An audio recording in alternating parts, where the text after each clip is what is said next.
Bonjour à tous, bienvenue. Je suis avec Julie et Cécile d'Avetesti. Bonjour les filles. Bonjour Amandine. Alors, on est ravis aujourd'hui de vous retrouver pour parler notamment de comment Flagship, l'outil d'Avetesti, a été construit et comment il apporte de la valeur à la fois pour les équipes produits et les équipes tech.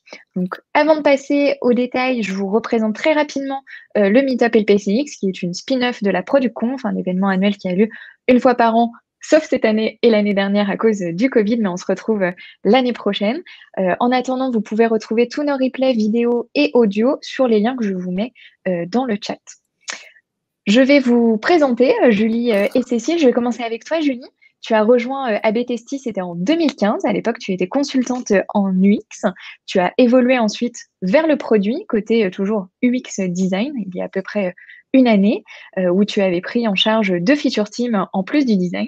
Et aujourd'hui, tu es Head of Product chez Avetesti. Toi, Julie, tu es chez Avetesti, pareil, depuis 2015. Vous êtes arrivée pratiquement au même moment.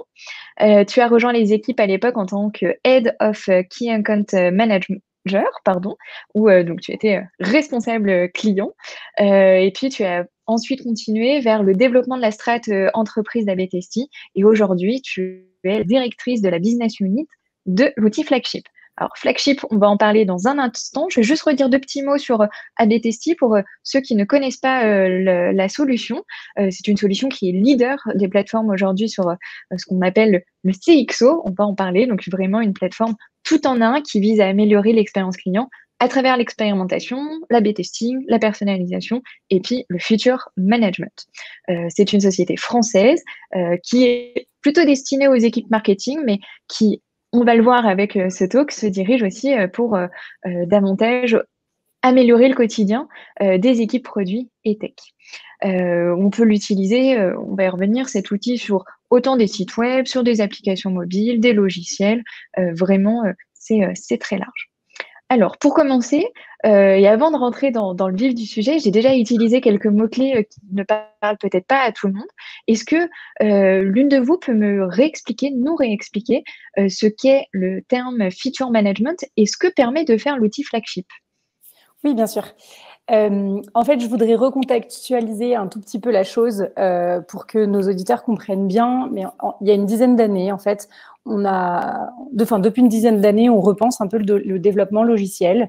Et si je schématise très, très vulgairement, il y a 10 ans, on avait des équipes IT qui mettaient en ligne des sites ou des apps, et les équipes marketing, quand elles voulaient travailler en fait derrière ces mises en prod, étaient obligées de bypasser la prod et donc de bypasser leur dev en utilisant des outils classiques, donc comme Avetesti, comme tu l'expliquais au début. Donc, nous, notre but était de redonner la main aux équipes marketing pour qu'elles puissent justement bypasser ces devs et donc ajouter leurs modifications et leurs expérimentations via des ajouts de tags JS.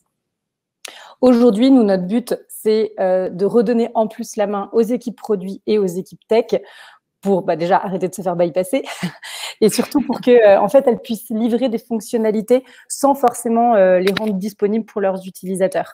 Donc cette fois-ci, on va parler plus de notion d'être capable de mettre en prod sans forcément mettre en ligne. Voilà un peu les outils qu'il va y avoir derrière Avetesti et Flagship, puisque quand on va parler Julie va en revenir plus tard parce que c'est important pour savoir comment nous on a construit les produits, puisque c'est aujourd'hui le thème de cette conférence. D'avoir cette notion de client-side, qui est donc l'A/B testing classique, et de Flagship, qui va avoir vocation à être utilisé par les équipes produits, puisqu'on parle de feature management là-dedans. Donc, le feature management, c'est une des notions qui est très utilisée en fait dans la méthode agile et qui consiste en fait à flaguer des fonctionnalités pour décider quelle va être la mise en ligne qu'on va faire de ces fonctionnalités-là. Ça veut dire potentiellement faire du déploiement progressif, contrôler la release de cette fonctionnalité, utiliser de l'expérimentation via de l'A/B test ou de la personnalisation. Enfin voilà, c'est rendre la main en fait aux PM qui vont travailler l'expérience client pour être capable de flaguer ces fonctionnalités et d'en décider la mise à disposition des utilisateurs. Ça apporte en fait beaucoup de garanties, c'est que les fonctionnalités qui vont être déployées puissent être exposées que aux personnes ciblées par les PM, et surtout de pouvoir déployer plus vite, de manière plus sécurisée, d'où ce qu'on disait avec un petit peu d'humour au début, d'être capable de faire du déploiement juste avant le week-end. C'est vrai que ça peut paraître très, très utile et rassurant avant de partir en week-end. N'hésitez pas à nous poser vos questions dans l'onglet questions. Dans le chat, si vous avez aussi des remarques, n'hésitez pas à utiliser ces deux onglets. On y reviendra juste après le talk. J'ai l'impression que du coup, quand vous avez imaginé l'outil Flagship, c'est parce que vous, de votre côté, il y a peut-être un petit manque ou comment est venue cette idée de construire l'outil Flagship? Cécile? Je pense que, en effet, alors il y a deux choses. Hein. On a tout un historique autour du server-side. Donc, Cécile va nous en parler avec des échecs. Et on apprend beaucoup de ces échecs, peut-être même plus que de ces réussites. Donc, il y avait cet historique-là. Et il y avait aussi un véritable besoin qui s'est senti il y a 2-3 ans, lorsqu'on a restructuré nos équipes. Donc, moi, je vais plutôt parler de cet aspect-là. En 2018, on a eu la chance d'accueillir un nouveau VP Product. Et avec ce VP Product, on a restructuré la totalité de l'équipe. On avait un gros problème à l'époque, on avait beaucoup d'idées, mais on avait vraiment une problématique de time to market. C'était extrêmement difficile en fait de rendre possible tout ce qu'on avait en tête. Et c'était juste un problème d'organisation, un problème aussi de cadencement et d'organisation des releases. Donc, on a profité de l'arrivée de ce VP Product pour tout staffer en termes de product manager, bien sûr, de product designer, mais aussi d'organisation en squad. Donc, ça a été tout nouveau pour nous. Ça date de 2018. On avait 6 squads. Et qui dit 6 squads dit aussi beaucoup plus de mise en production. Donc, ça a été un succès. On a réussi à aller beaucoup plus vite et à s'organiser beaucoup mieux. Mais la contrepartie de tout ça, c'est que derrière, shipper mieux, c'est super, mais pour se créer de la dette technique, c'était pas du tout le but. Donc, ça a été extrêmement compliqué à gérer. Donc, à partir de là, on s'est vraiment posé la question de comment, en fait, sécuriser, pérenniser, continuer à shipper vite, mais en qualité. Et donc, c'est à ce moment-là qu'on a ressenti ce besoin de développer un outil de feature flag. Entre autres, bien entendu. Cécile va vous expliquer un petit peu plus toute la logique et tout le cheminement, on va dire, de nos patrons qui sont visionnaires pour ça. Ils ont réussi finalement à raccrocher les wagons d'échecs autour du server-side, parce qu'on peut vraiment parler d'échecs. Je pense qu'il faut appeler un chat un chat. Et de ce besoin qui arrivait au niveau du feature management. C'est vrai qu'on parle très peu. Et je reviendrai dessus au niveau du besoin. Oui. C'est vrai qu'on parle très peu d'échecs. On va y revenir après. C'est rare d'entendre des entreprises dire bon bah en fait à un moment donné on s'est loupé, on est allé droit dans le mur et on n'a pas vu le virage avant. C'est rare. Mais effectivement, soit on apprend avec la B-testing, soit on se loupe et du coup on s'évite des déconvenus, soit on réussit, soit on apprend quelque chose. Donc il faut aussi se l'approprier et c'est ce qu'on a fait. Pardon. Exactement. Non, tu as tout à fait raison, Julie. Cécile, est-ce que tu veux nous faire un petit retour en arrière et nous expliquer effectivement, parce que le chemin a été quand même assez long, pas à tout droit. Est-ce que tu veux nous redonner des éléments là-dessus? Oui, bien sûr. Alors, en fait, on a beaucoup écouté nos clients. Ça fait partie des valeurs, de notre ADN et de nos valeurs, de toujours satisfaire nos clients. Et je sais que c'est un super point pour des PM. Maintenant, on les a peut-être un petit peu trop écoutés au début et pas très bien saisir le besoin marché. Bon, je vais vous expliquer un peu ce qui s'est passé, mais si je reviens il y a 6 ans en arrière, comme je vous disais, à la base, on avait un produit qui était fait pour les équipes marketing et nos équipes marketing travaillaient donc via nos solutions de l'expérimentation, de la B-test, de la personnalisation via cette plateforme classique qui ajoutait du JS directement via le tag depuis notre éditeur sur leur site. Le problème, c'est que ça marchait pas sur les apps. Donc, nos équipes marketing, nos clients nous disaient, oui, on veut absolument en faire, gna, gna, gna. Donc, on a développé un produit qui s'appelait AB Testy for App, qui était très bien pensé pour des équipes marketing, c'est-à-dire qu'on avait un joli éditeur qui venait s'embarquer dans un SDK. Et là, je pense que pour ceux qui sont un peu tech, j'ai tout dit. Ce qui rendait le SDK quasiment inchargeable, tellement le poids était lourd, puisque donc du coup, on pouvait faire les modifications, mais directement dans le SDK, ce qui était un peu compliqué. Donc, on s'est assez vite rendu compte qu'il fallait killer ce premier produit, même si finalement, on a quand même des clients qui l'ont utilisé pendant 2 ans, mais il n'y avait pas du tout de solution concurrente sur le marché. Et si vous vous souvenez ce que je vous ai expliqué au début du talk, c'est quand même assez nouveau qu'on ait l'avènement de ces équipes produits qui travaillent l'expérience client. Il y a 10 ans, ça existait pas trop, en tout cas pas en France. Donc nos clients qui étaient très précurseurs essayaient de nous aider à pousser à travailler cet outil-là. En fait, on s'est vite rendu compte que du coup, les optimisations devaient se faire côté serveur et on a développé une API qui était disponible depuis notre interface AB Testy classique en server-side qui, a priori, contournait tous les premiers problèmes qu'on avait eu sur le premier produit. Donc là encore très bien, nous sommes très contents, nous avons des clients qui l'utilisent pendant 2 ans. Le problème, c'est que les équipes produits et tech qui du coup étaient obligées de coder ces modifications, donc les PM, les DevOps, les team leads, etc., étaient bloqués juste dans une utilisation du produit qui était de l'expérimentation. Donc, expérimentation, A/B test et personnalisation. Or, on s'adresse aussi aujourd'hui à une population très PM. L'objectif est plutôt de sécuriser les releases, d'accélérer les cycles de développement. Et l'expérimentation, elle se fait le plus souvent pour les PM en amont de la recherche de phase, des user stories que vous allez créer. Donc, on n'est plus vraiment dans cette logique d'A/B test et de personnalisation. Donc, c'était très bien notre histoire de server-side, mais ça répondait pas aux objectifs, en fait, de la nouvelle équipe client qui était amenée à utiliser ce produit. Donc, rebelote, comme le disait Julie, en janvier 2019, on a missionné une nouvelle feature team pour essayer de repenser complètement from scratch le besoin, essayer de faire le point sur les usages et essayer de repenser complètement ce produit-là, quitte à devoir tout rekiller. Donc là, c'était génial parce que là, je pense qu'il y en a qui vont se reconnaître aussi dans cette configuration, parce que on devait bien sûr tout repenser, tout rekiller potentiellement, mais en conservant tous les utilisateurs actuels qu'on avait. Voilà, je pense que ce débat doit rappeler quelque chose à certains d'entre vous. Voilà. Donc, c'est de là qu'est née la 3e version en fait de notre produit flagship. On a évidemment conservé quelques enseignements de ce qu'on avait mis avant. On a conservé la logique de SDK, on a conservé la logique d'API et de server-side, mais on a tout recodé. L'API, c'est devenu une API REST. Les SDK, on les a tout refait from scratch.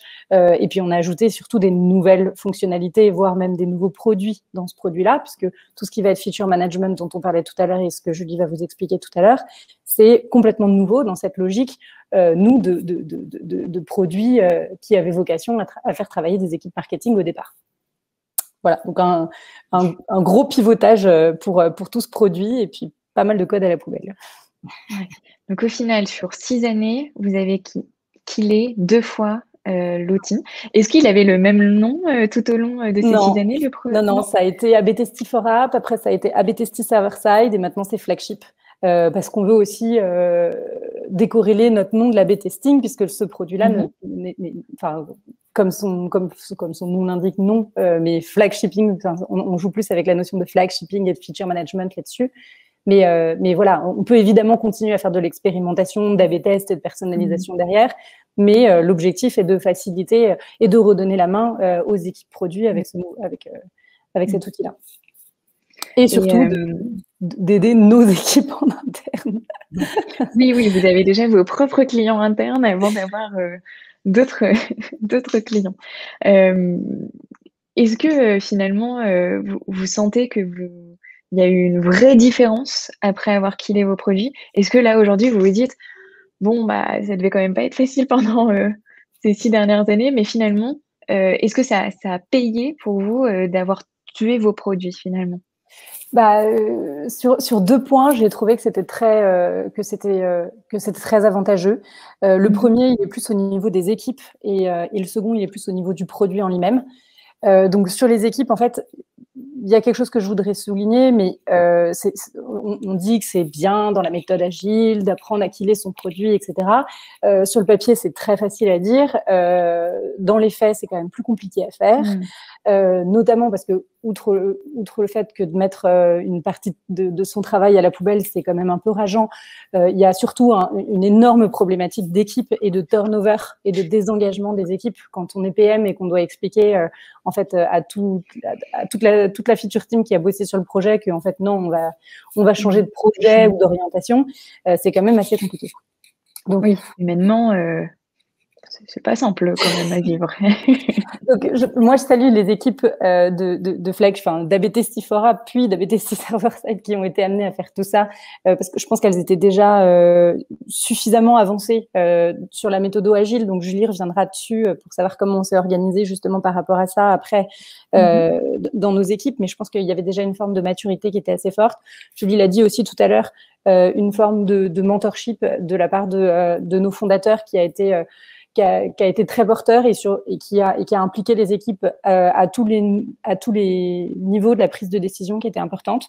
Et j'ai une petite anecdote à donner par rapport à ça, mais le premier dev Android qui en fait donc a codé tous les SDK de ces différentes versions, est toujours là aujourd'hui. Il est même devenu lead dev et il est, je dis pas très content d'avoir peut-être dû faire tous ces revirements, mais ça franchement bravo à lui parce que ça fait preuve de beaucoup de recul et au contraire il a été une force assez géniale dans la valeur ajoutée et surtout dans les enseignements qu'il fallait qu'on prenne de ce qu'on avait pu faire avant. Donc, évidemment, les équipes ont grossi depuis, mais pour nous, c'était hyper important d'avoir cet ADN-là pour pas refaire des erreurs qu'on avait pu faire avant. Puis réussir à avoir cette prise de recul quand même pour se dire, bon, on va pas refaire la même chose, mais en même temps, je dis au revoir à ce que j'ai pu faire pendant plusieurs mois. Bravo à ce développeur. Et tu disais, Cécile, il y avait 2 points, donc plus sur la partie humain, équipe, et d'un point de vue produit, qu'est-ce que ça a apporté en plus, vraiment côté produit? Alors, d'un point de vue produit, je pense que Julie va l'expliquer juste après, parce que du coup, c'est quand même un outil que nous, on utilise au quotidien et qui a vraiment changé notre façon de fonctionner sur toute la méthode agile et dans toute l'organisation des feature teams.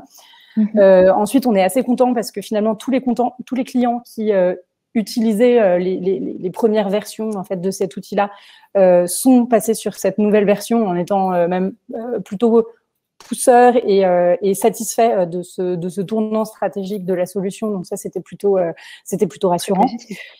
Et on a réussi à signer pas mal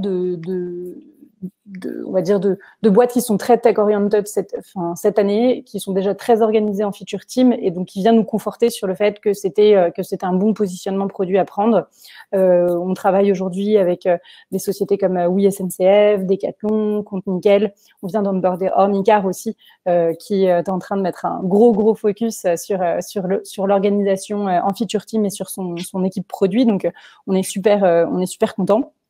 Et puis, on vient d'être nommé leader dans la wave de feature management de Forrester qui vient de sortir. Donc, ça valait le coup, je crois, de faire tous ces tournants stratégiques. C'est une belle récompense. Et du coup, on peut voir à travers les comptes que tu viens de citer, ça ne s'adresse pas que aux grands comptes. On peut être aussi une plus petite PME, scale-up, start-up. Ça s'adresse vraiment à tout le monde.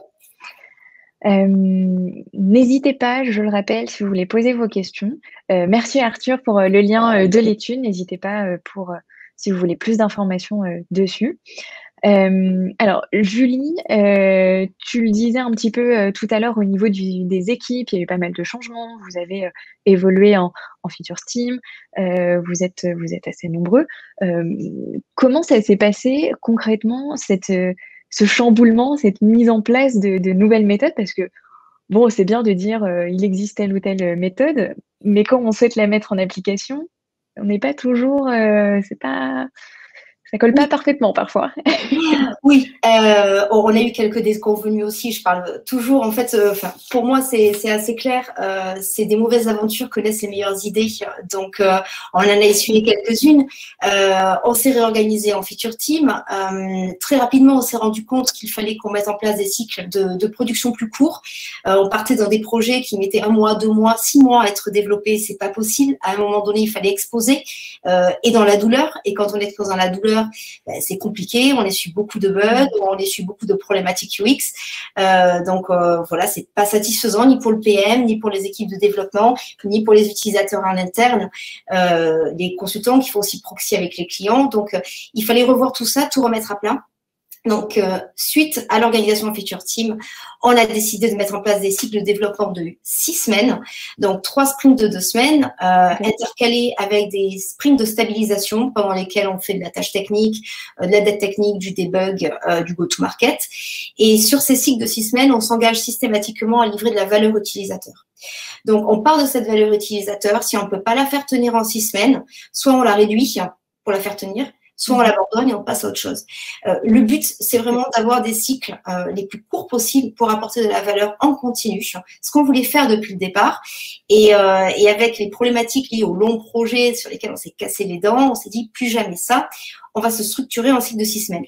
Si je remonte à ce que je disais préalablement, on a 5-6 feature teams, ça dépend, ça bouge quand même pas mal, mais on a entre 5 et 6 feature teams qui travaillent en décalé, ce qui veut dire que des cycles de 6 semaines, toutes les semaines, il y en a un qui s'achève. Donc, toutes les semaines, il y a de la mise en production de valeur. Et bien, sans outils de feature flag, c'est un peu compliqué à gérer parce qu'on n'est pas à l'abri de bugs critiques. On a quand même des clients sur la terre entière maintenant. C'est-à-dire qu'on met en production, même le matin à 6 heures du matin en France, on va avoir des clients à Singapour qui vont essuyer les bugs en real time. Donc, on peut plus se permettre aujourd'hui, puis avec l'image que l'on a, on peut plus se permettre de faire des mises en production qui ne sont pas complètement sécurisées. Donc, le feature flag s'est imposé de lui-même à un moment donné. On avait un outil de feature flag interne, mais cet outil-là, il était plus à vocation sales, c'est-à-dire pour désactiver des fonctionnalités, des add-ons qu'on peut vendre à la volée ou qui sont inhérents à un plan et pas à un autre. Mais on n'avait pas déjà cette visibilité sur tout ce qui tournait en termes de feature flag. On ne pouvait pas le régler géographiquement ou par rapport à un utilisateur particulier ou sur un programme d'early adopters. On manquait vraiment de cet outil-là. Donc, on était prêt d'un point de vue agilité, on en avait besoin, il est tombé à pic, cet outil-là. Et aujourd'hui, on l'utilise dans toutes les mises en production. C'est-à-dire, il n'y a pas un projet, déjà, il n'y a pas un projet qui est pensé sans avoir sa stratégie de release en amont. Là où avant, la stratégie de release, la question se posait en milieu de développement, voire en fin de développement. Donc, c'était la logistique du dernier kilomètre, c'est le gros stress. Aujourd'hui, on ne valide pas un projet, c'est-à-dire que on valide les aspects techniques, les aspects UX, voilà, même la faisabilité du projet avec nos VP, nos responsables, avant même son développement, en phase de conception, on valide aussi la stratégie de release. C'est-à-dire qu'on sait où on va. On sait si ça sera un projet qui va être soumis à early adopters. On sait si ça sera un projet, j'ai un exemple par rapport à ça, qui va être déployé by Ring. L'exemple, c'est il y a 3 mois à peu près, on a sorti de nouveaux types de personnalisation, de nouveaux types de campagnes. Donc, c'est un projet qui impliquait du front, du back, de l'API, une nouvelle base de données, enfin, quelque chose d'extrêmement lourd et d'extrêmement complet. Si on n'avait pas eu ce feature flag et ce déploiement progressif, tel que je vais l'expliquer, on aurait pu essuyer des bugs, mais en quantité phénoménale, malgré une super QA, tout simplement parce qu'on ne peut pas tout couvrir. Il y a trop de use cases possibles inimaginables. Et donc, du coup, notre parti pris, c'était de dire, on va le déployer, mais en France, uniquement en France. Donc, on a pu, grâce à notre flag, le déployer sur une centaine de comptes clients français.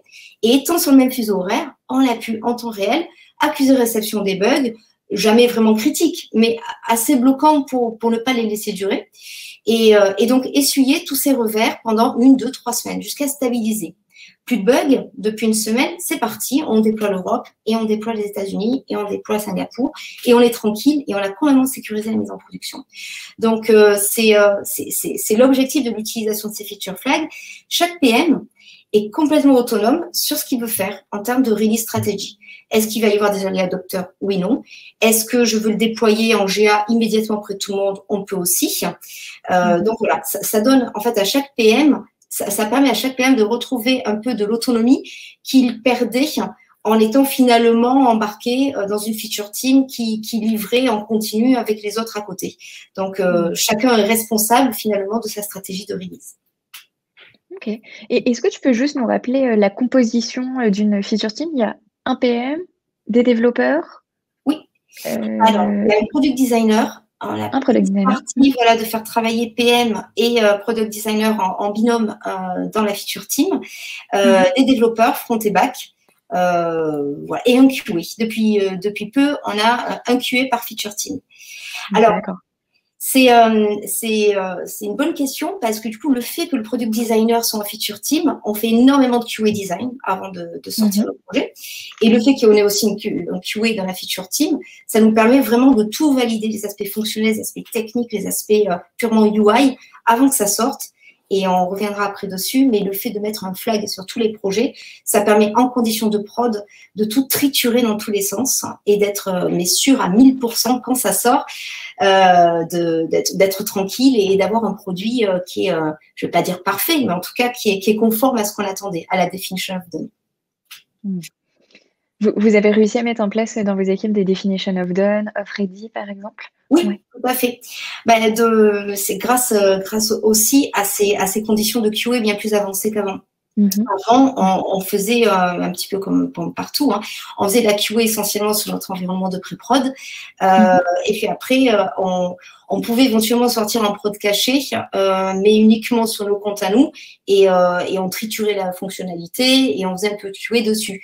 Mais la prod cachée sur un compte, c'est pas la prod sur 800 comptes, malheureusement. Ça serait trop simple. À la réalité, effectivement. Voilà. Donc là, c'est beaucoup plus fluide. On est en condition de production totale. C'est-à-dire, on passe toujours par des mises en production hebdomadaires. On a toujours un process de CI/CD tout à fait classique. Sauf que tout sort en continu et tout sort en production et on fait notre QA en production. Donc, avec une BDD de prod, avec un tag de prod, voilà. Et c'est beaucoup plus simple parce que si quelque chose ne fonctionne pas, si on a un bug critique, c'est un clic dans Flagship qui va désactiver le flag. Là où avant, à titre de comparaison, un rollback mettait, et met toujours d'ailleurs, mais un rollback mettait une trentaine de minutes pour rollback du front. Donc, un bug critique en front, c'était 30 minutes d'application complètement HS. C'était pas possible. Voilà. Le nombre de tickets de bugs ou de réclamations au service client. Oui, et puis exorbitant. Et puis des utilisateurs internes aussi qui étaient pour la plupart aussi en meeting client, en formation, en démo. Et voilà, pour leur éviter les effets démo, c'est quand même un confort de travail. Nous, ça nous pérennise et eux aussi sont beaucoup plus tranquilles lorsqu'ils font des démos le jeudi matin, après la prod. Voilà. J'imagine. Donc, si je résume, là, cette nouvelle cadence, si je puis dire, de prod que vous avez mis en place, finalement, ça a permis, grâce à l'outil Flagship, d'être plus autonome, notamment pour les PM. Et c'est quand même très utile quand on a plusieurs feature teams les unes à côté des autres. En termes de synchro, c'est quand même plus agréable. Et puis aussi, comme tu le disais, Julie, de gérer plus facilement toutes vos releases, vos plans de release pour qu'ils sortent chaque semaine et que tout se passe bien petit à petit. Est-ce que vous voyez un apport, un avantage vraiment défiant toute concurrence, si je peux dire, pour vos utilisateurs et pour les équipes qui vont du coup utiliser Flagship? Alors, complètement. L'avantage ici, c'est que nous, on est utilisateurs de notre propre solution, on boit notre propre champagne et l'apport, on le vit au quotidien, ça a vraiment changé complètement la manière dont on vit notre métier. Moi, j'en vois deux dans mon quotidien. C'est d'abord la confiance. Il n'y a plus de stress le jeudi matin, mais c'est vraiment appréciable et j'insiste vraiment là-dessus. On se fait confiance les uns les autres et l'erreur est humaine et voilà. c'est le cas encore aujourd'hui et j'espère que ce sera encore le cas longtemps. Ce sont encore des humains qui codent. Et donc, du coup, l'erreur, elle est humaine. Même si on QA, même si on fait code review dans tous les sens, voilà, on peut toujours mettre en production quelque chose de pas parfait, on va dire. Et du coup, là, ben, ça permet de s'enlever toute considération autour de cette erreur. On se fait confiance les uns les autres. On a des délais de rollback qui défient toute concurrence. Hein, on est de l'ordre de la seconde, on n'est même plus de l'ordre de la minute. Donc du coup, voilà, ça nous permet vraiment de sécuriser comme disait le titre du talk au départ, éventuellement de mettre en production un vendredi soir et d'aller boire des bières. C'est un symbole, mais ça veut bien dire ce que ça veut dire. C'est on peut y aller un petit peu les yeux fermés. La deuxième chose, c'est le déploiement progressif. Moi, je trouve vraiment ça appréciable quand on travaille sur une grosse fonctionnalité, notamment. Là, j'ai le cas en ce moment, on travaille sur une grosse fonctionnalité de priorisation de campagne. Donc, c'est vraiment un gros morceau. De le voir apparaître sous nos yeux en prod caché.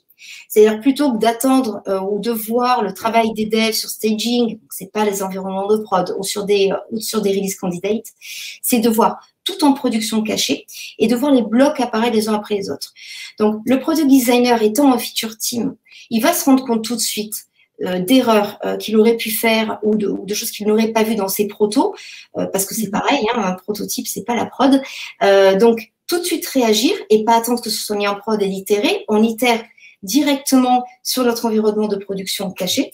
Et on voit finalement la construction arriver petit à petit. C'est vraiment grisant même pour les développeurs de se rendre compte quand un back met à disposition son API et puis boum, le front l'utilise et ça fonctionne. Même pour eux, c'est hyper intéressant et c'est hyper grisant. La QA, bien entendu, peut mais travailler dès le départ sur chaque petit point de détail. Donc, on atteint une qualité beaucoup plus forte. Moi, je compare ça un petit peu à, si vous êtes sur Paris en ce moment, vous devez voir beaucoup de travaux liés à la création de pistes cyclables. C'est certainement une très bonne chose, mais en attendant, ce sont des nuisances pour les riverains. C'est un peu comme si vous vous réveillez un matin dans 2 ans et que sous votre fenêtre, il y avait une super piste cyclable qui vous amène au boulot sans avoir eu 2 ans de nuisances sonores. Ben, c'est ça, en fait, la mise en prod caché, le déploiement continu. Ça permet vraiment de voir son produit se construire et le jour où on le lance auprès de nos utilisateurs, ben, on peut faire un go-to-market, on peut faire beaucoup de communication et beaucoup de bruit autour de notre produit parce qu'il est marketé. C'est pas un MVP, hein, c'est un MMP. Il est utilisable en l'état immédiatement et sans couture. Donc, voilà, c'est ce qu'on vise. Et c'est ça qui a changé notre quotidien en tant que PME. Et alors, moi, je suis aussi PM dans mon quotidien. Je ne fais pas que animer des talks SGPX. Est-ce que je peux l'utiliser? Comment je fais si je veux l'intégrer dans mon équipe? Alors, on a sorti… Qui est-ce que j'appelle? Non, tu n'as même pas besoin d'appeler qui que ce soit. On a sorti en fait une version gratuite de Flagship. Donc, je crois que vous allez pouvoir avoir le lien dans le chat si vous voulez vous inscrire. Donc, il vous permet d'avoir accès à la plupart des fonctionnalités de l'outil. Donc, il vous suffit juste de suivre le Product Tour en plus qui, on espère, est bien fait dans le lien d'inscription que Arthur vient d'envoyer dans le chat. Merci Arthur. Super, très bien. Moi, ça me paraît assez clair au niveau des avantages. Est-ce que là, pour les participants qui nous regardent, qui nous écoutent aussi, vous avez, donc je le rappelle, les replays audio et vidéo en ligne. Est-ce que vous avez des conseils à partager pour ceux qui se retrouveraient dans une situation un peu similaire à la vôtre, alors peut-être pas sur les 6 dernières années, mais on ne sait jamais, pour leur dire ne lâchez rien, regardez, on a peut-être killé 2 fois notre produit, mais on est là aujourd'hui pour vous montrer que ça a été une véritable force pour arriver à construire Flagship aujourd'hui. Est-ce que toi, Julie, tu as des conseils? Moi, j'ai pas personnellement suivi la stratégie d'end of life des 2 précédents produits. Moi, de ma perspective à moi, en tant que PM, si j'étais aujourd'hui PM dans dans n'importe quelle boîte, hein, quelle que soit la structure, petite, grosse, très avancée ou peu, j'aurais tendance à dire que la première chose à faire, c'est de s'équiper, alors que ce soit flagship ou de notre outil, peu importe. Mais pour moi, ça fait vraiment partie du toolkit aujourd'hui indispensable du PM. C'est d'avoir cette possibilité en fait de monitorer ces mises en production grâce à un outil de feature flag. C'était peut-être un petit luxe il y a quelques années. Aujourd'hui, je pense qu'avec la qualité, avec la qualité attendue par nos utilisateurs, qu'on soit en B2B ou en B2C, ce sont des choses qui sont devenues indispensables. Donc, le vendre en interne et s'en équiper et enrôler, j'ai envie de dire, tout le monde autour de l'utilisation, que ce soit les devs, que ce soit la partie technique ou la partie produit. Adapter, alors, en termes ensuite d'organisation type, pour avoir vécu différentes organisations, différents release trains et différentes manières de découper les projets, je suis complètement pro ce qu'on a mis en place, à savoir choisir on va dire un nombre de semaines type pour avoir des cycles de release adaptés à la taille des équipes. Nous, on a des feature teams où on a 4-5 devs en comptant front et back. Donc, 6 semaines, ça nous convient parfaitement, mais ça pourrait être 3, ça pourrait être 7, peu importe. Le but, c'est de s'y tenir, parce que de s'y tenir, c'est un peu comme faire rentrer des carrés dans des ronds. De s'y tenir, ça force en fait à sizer les projets de manière à ce qu'ils soient réalistes. Donc, si on a un projet qu'on ne peut pas développer en 6 semaines, mais en 8 ou en 9, ben, ça va nous permettre, nous, designers et PM, de revoir la conception et essayer de se rattacher à cette valeur et aller identifier ce qui est un must-have de ce qui est un nice-to-have. Et ça, c'est hyper important et ça nous a beaucoup apporté dans notre travail quotidien, de s'obliger intellectuellement à suivre ces cycles de production de 6 semaines. Et ensuite, la livraison en continu. Ne faire que de la livraison en continu, pour moi, c'est vraiment la meilleure manière de travailler et d'aligner tout le monde autour de la qualité finale. Puis, comme tu le disais tout à l'heure, Julie, ne pas oublier aussi de faire des petits sprints sur l'aide technique, sur remettre à plat, prendre ce temps de faire ces petits correctifs que souvent on se dit, bon, allez, on y va, on corrigera plus tard. Et puis finalement, on a toujours un décalage de 3 pixels. Et il y a toujours d'autres priorités qui arrivent après. Il y a la roadmap qui pousse, il y a le backlog qui pousse aussi. Non, ça permet vraiment de se garder ces 2 semaines qui sont intouchables. Alors, je dis pas qu'il n'y a pas de friction. Ça va pas être facile. On aimerait bien pousser un petit peu de fonctionnel en plus dans les 2 semaines de stabilisation, mais il faut vraiment, en fait, je me fais violence, respecter ça. C'est-à-dire, c'est 2 semaines pour eux, pour souffler, pour faire leur test unitaire, pour aller plus loin, pour différentes raisons, pour cette dette technique dont on parlait, pour faire du debug, pour aller aider éventuellement des tâches techniques aussi, qui n'ont pas lieu d'être pendant les 6 weeks. Les 6 weeks, c'est un peu comme si on faisait un triathlon et qu'on faisait une pause entre chaque discipline. Voilà. Je fais mes 20 km ou mes 30 km, je ne sais pas combien il y en a de vélo, et ensuite je fais une pause. Et après, on repart avec un 6 week où de nouveau, on est tous alignés et on est tous sur le terrain. C'est assez intense, mais ça permet vraiment, en fait, de tous nous aligner et de tous avancer ensemble en rang serré. Donc, c'est comme tu le disais. Et comme tu le disais, vraiment tenir dans la durée et rester sur cette dynamique, parce que c'est une dynamique d'équipe aussi en termes de motivation, le fait d'impliquer tout le monde. C'est pas juste s'assurer de la bonne qualité du produit, il y a aussi, comme tu le disais, Cécile, au début, il y a un impact sur le produit, certes, mais les équipes, nos humains derrière, on a besoin d'en prendre soin. C'est ça. Ça fédère les équipes pendant 6 semaines. Et puis, pour rebondir sur ce que tu disais, ces 2 semaines de stabilisation, elles sont absolument indispensables. Voilà. Donc, il ne faut surtout pas les bypasser. Ok. Est-ce que, Cécile, toi, tu aurais un conseil peut-être d'un point de vue plus strat ou pour anticiper les sorties de produits comme ça? Est-ce que tu aurais un retour d'expérience à nous partager?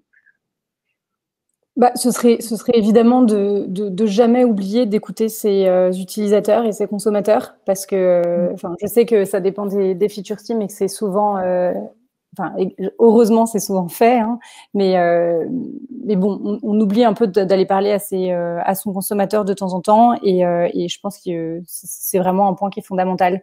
Alors nous, on l'a peut-être un peu trop fait pour les 2 premiers produits, pour le coup, de considérer que un consommateur ou qu'une petite partie des consommateurs représente l'intégralité du marché. C'est un autre biais sur lequel il ne faut pas aller. Mais non, c'est clair que c'est important de garder cette voie-là, je pense.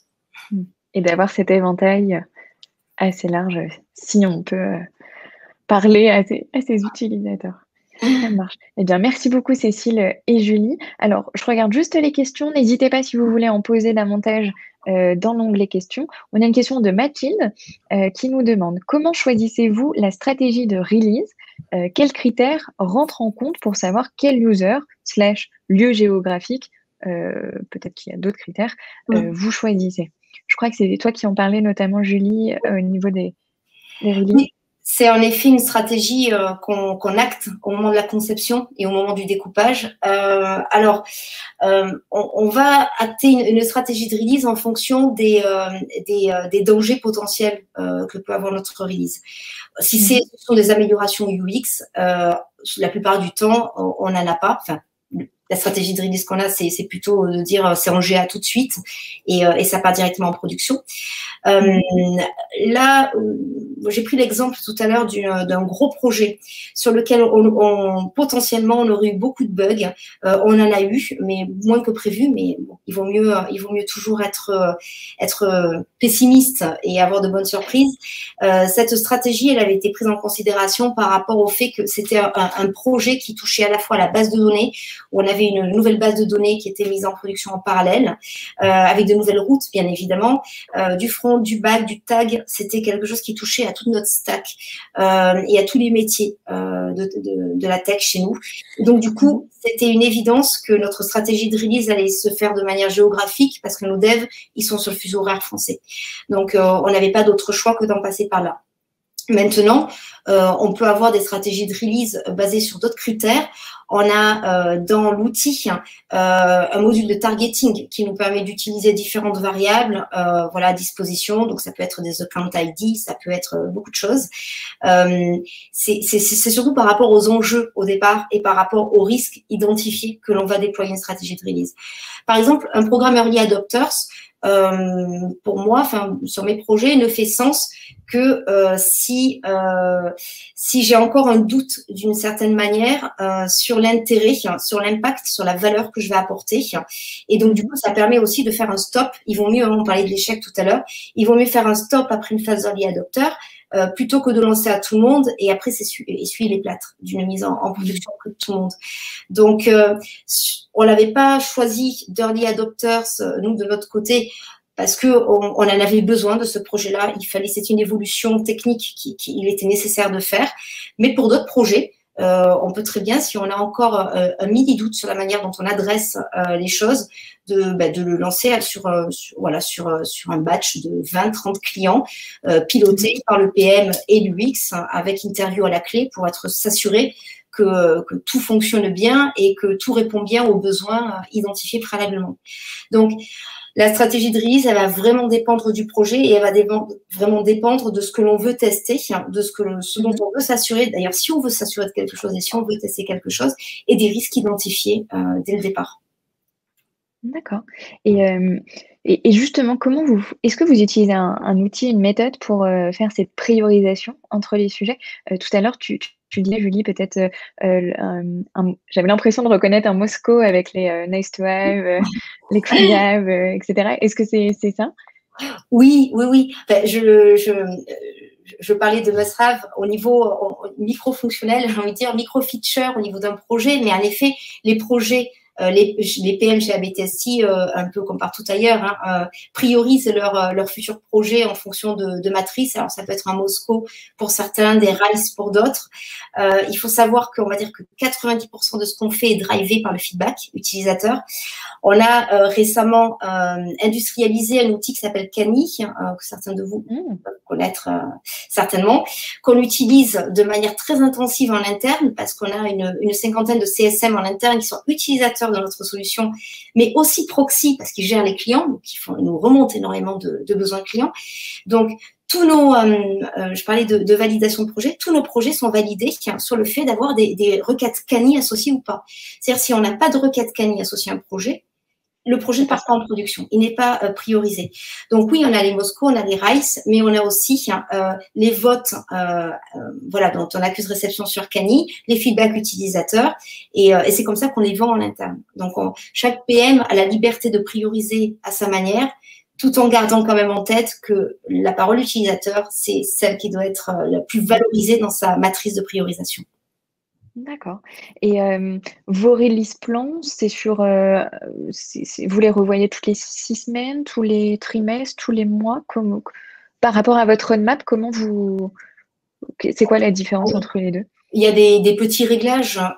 Toutes les 6 semaines, on repart sur un cycle de 6 semaines. Donc, on prépare nos objectifs et la valeur que l'on veut livrer et on la présente, on la fait valider en interne par des utilisateurs internes et par nos VP. Mais de la même manière, on a en tête sur un quarter à peu près, on sait à peu près ce que l'on va livrer. Quand je dis à peu près, c'est à 80%. On est sûr à 80%. Et on a toujours une petite incertitude sur 20% parce qu'on se laisse toujours la possibilité d'intégrer un mini-projet, une petite amélioration qui devient critique et qui ne peut plus attendre 6 mois de plus. Donc, on se laisse cette marge de manœuvre. On n'écrit pas des roadmaps à 1 an, ça sert à rien, c'est jamais tenu. Même une roadmap à 6 mois n'est jamais tenue. En revanche, sur un quarter, c'est 2 cycles de 6 semaines. On sait à peu près ce qu'on va faire là tout de suite et ce qu'on va faire juste après. Voilà. Mais on se laisse toujours la possibilité de faire varier 20% du contenu. Ok. Et j'ai une autre question. Cécile, par rapport à l'étude Forrester, comment vous avez réussi à rentrer dans cette wave? Alors moi, je connaissais pas le fonctionnement des waves. Pour moi, c'est plutôt l'océan. Est-ce que tu pourrais nous réexpliquer, nous donner quelques détails? Peut-être que certains de nos participants aimeraient passer sur cette wave. Est-ce que tu peux nous en dire un petit peu plus? Oui, bien sûr. D'ailleurs, je pense qu'Arthur enverra un lien qui décortique l'étude. Mais en fait, Forrester est un cabinet d'analyse comme Gartner. Je ne sais pas si tu en as déjà aussi entendu parler. Donc, chez Gartner, c'est des Magic Quadrant et chez Forrester, c'est des Waves. Ça fait peut-être plus exotique chez Forrester, je ne sais pas. Vous voyez les avantages. Quoi qu'il en soit, en fait, ils ont des analyses qui étudient les grandes dominantes du marché de la tech sur plusieurs catégories. Donc, il va y avoir des Waves Analytics pour les outils Analytics, les Waves User Feedbacks, les Waves, là, il se trouve que c'est une Wave Feature Management. Donc, ils ont des analyses qui viennent étudier le marché, que ce soit dans différentes zones géographiques, quels sont les acteurs qui se positionnent un petit peu en tant que concurrents sur ce marché-là, qui viennent construire ce marché-là. Et ensuite, ils les positionnent sur un cadran, en fait, où ils distinguent les outils en fonction des fonctionnalités qui sont déjà présentes dans le produit, donc l'existant, versus la vision à long terme, donc une vision qui va être qui soit parce que ils vont projeter leurs utilisateurs plus loin, soit parce qu'il y a une valeur ajoutée dans l'utilisation et l'organisation de la plateforme. Donc voilà comment ils arrivent à faire tout ça. Donc, si un jour vous voulez faire partie d'une Wave Forrester, je vous invite aussi à en parler autour de vous et de vos clients. Nous, on a été aussi remontés auprès de ces analystes-là parce qu'on a des clients qui parlent à ces analystes et ces analystes, en général, interrogent les grandes sociétés de chaque marché, donc US, France, UK, etc. Et voilà, y aller parler directement à ces analystes aussi. Je ne sais pas si ça répond à ta question. Moi, ça me paraît beaucoup plus clair. J'espère que vous aussi. N'hésitez pas si vous avez des questions. Là, on a fait le tour de celles qui ont été posées. Plus que de savoir comment est fait l'étude ou quoi que ce soit, je pense que ce qui peut être aussi intéressant, puisque Julie disait que un de ces conseils activables pour finir, si tu veux, ce talk, c'était de regarder ce qui pouvait se faire en termes de feature management sur le marché. Bon, là, vous aurez une vue globale de ce qui peut se faire en France et à l'étranger dans tous les outils de feature management et qui vous explique surtout de manière objective, quelles sont les différences entre les différents outils. Est-ce que c'est un outil qui est plus pour les tech? Est-ce que c'est un outil qui est plus pour les PM? Quelles sont les différentes fonctionnalités à l'usage? Voilà. Donc, c'est des études comparatives qui sont en général assez bien faites. Super. Eh bien, merci beaucoup, Julie et Cécile, d'être venues aujourd'hui, ce midi, pour nous parler de la construction de l'outil Flagship. On poste le replay très très vite en version vidéo et audio. Et nous, on se retrouve, Team LPCX, après les vacances.